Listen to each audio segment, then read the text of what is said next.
A Petrobras anunciou um aumento nos preços da gasolina e do gás de cozinha para as distribuidoras nesta segunda-feira. É o primeiro reajuste durante o comando da presidente da estatal, Magda Chambriard. A gente recebe aqui o repórter Antony Wells. Ô, Antony, de quanto foram os aumentos e quando passam a valer? O preço do diesel também subiu. Você que está num posto de gasolina aqui na região central. Boa noite, bem-vindo, bom trabalho.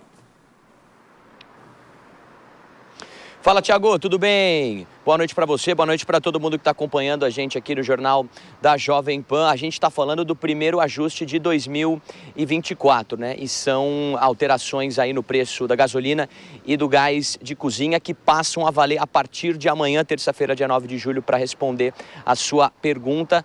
E são ajustes apenas para a gasolina e o gás de cozinha, ou seja, nenhuma alteração por enquanto no diesel. Vamos aos números, né? A gasolina terá uma alta de 20 centavos, portanto um aumento aí de mais de 7% para as distribuidoras. O litro chega, portanto, a R$ 3,01 e a alta nas bombas deve ser de 2,5%. Já no caso do gás de cozinha, do botijão de 13 quilos, a gente está falando de um aumento de quase 10%, 9,6% para ser mais preciso, um aumento de mais de R$ 3,00.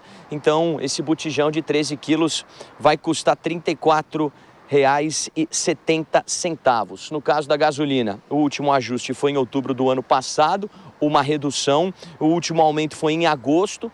No caso do gás de cozinha, os últimos ajustes foram em maio e julho do ano passado, quando esse botijão custava pouco mais de R$ 31,00 e agora, com esse aumento, vai custar quase 35. É importante a gente frisar aqui, nessa entrada ao vivo, que apesar desse aumento, a Petrobras precifica, né, a gasolina abaixo do mercado internacional. Isso se deve à política de preços, né? Desde maio do ano passado, a Petrobras não utiliza mais aquela política de paridade internacional, ou seja, os preços da gasolina, do diesel, do gás de cozinha aqui no território brasileiro não acompanham as oscilações do mercado internacional. E aí, durante a tarde, eu conversei com vários especialistas que falam basicamente o seguinte: a boa notícia é que a gasolina que é mais barata, né, ou seja, o motorista no Brasil, quando vai para a bomba, ele paga menos na comparação com países como, por exemplo, os Estados Unidos, a Europa, mas o lado negativo é que essa política acaba diminuindo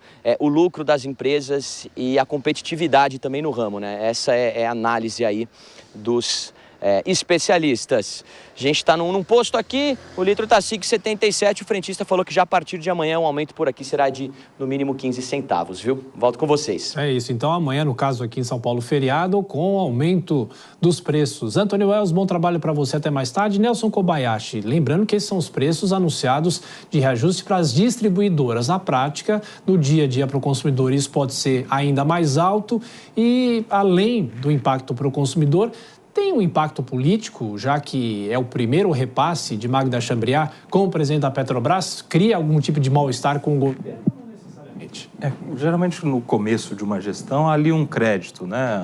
Uma gordura que se dá ao novo gestor para ele usar para os desgastes naturais da gestão. Em relação ao aumento do preço do combustível, há, claro, uma pressão, mas nada que vai influenciar na gestão da Magda Chambriard. Chegou agora, tem um projeto pela frente, enfim, e isso não coloca em risco a sua gestão, mas impacta a economia. O aumento de preço da gasolina impacta a inflação. Tudo aqui no Brasil é transportado rodoviariamente por carros. E, naturalmente, isso aumenta a inflação, principalmente quando falamos de gasolina em específico, e não em relação a diesel, por exemplo.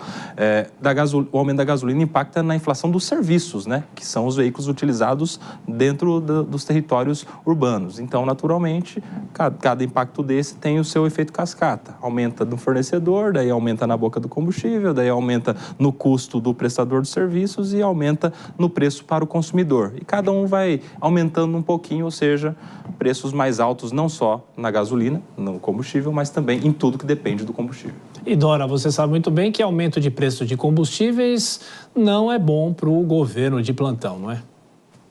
Não é bom, mas aumento da inflação também não é bom.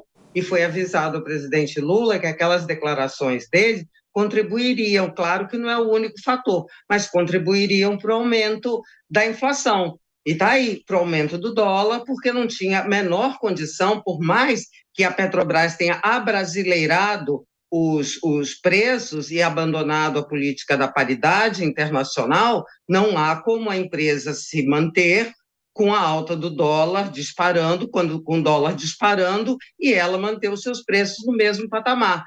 E as falas do presidente Lula contribuíram. Está aí um resultado evidente. A cigana não enganou ninguém e agora não pode reclamar.